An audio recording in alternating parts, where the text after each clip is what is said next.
আল্লাহ বলে, কিরে ফেরেশতারা, ঘটনা কি? এত খাবার কেন? আল্লাহ রোজা রাখছে। কি চায়? আল্লাহ ক্ষমা চায়। তো খায় না যে তৃষ্ণার, তো আল্লাহ আপনার ভয়। আমারা দেখছে না, আল্লাহ আপনারা দেখে নাই। জান্নাত দেখে নাই, আমার জাহান্নাম দেখেছে আল্লাহ কিন্তু জানে। তারপরে ফেরেশতাদের মুখ থেকে বের করা হবে। সুবহানাল্লাহ পড়ে। আমার জাহান্নাম দেখেছি কিনা বলো। ফেরেশতারা বলে, না জাহান্নাম দেখে নাই।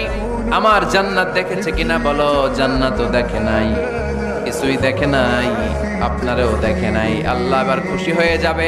আমার খুশির জন্য আমার ভয়ে তৃষ্ণার্ত ক্ষুধার্ত সামনে খাবার হাত বাড়ালেই খেতে পারে, গ্লাসটা তুললেই পান করতে পারে, আমার ভয়ে খায় না। আমার ক্ষমা চায়, আমার কাছে ক্ষমা প্রার্থনা করে। এখন আমার বান্দা যা দোয়া করবে, বান্দার সব দোয়া আমি কবুল করে নেব। আল্লাহর ভালোবাসা সফট কর্নার খুব গ্রো করে। যোগ্য যে খুব মারতে হবে, ঠিক কিনা? সময় মতো কাজ করতে হবে। সময়ের 1 ফোঁট, অসময়ের 10 ফোঁট। সময় মতো 1 ফোঁটা দিলে যেই লাভ, অসময়ে 10 ফোঁটা দিলে ওই লাভ হবে না। সময় মতো কাজ করতে হবে। ইফতারের আগ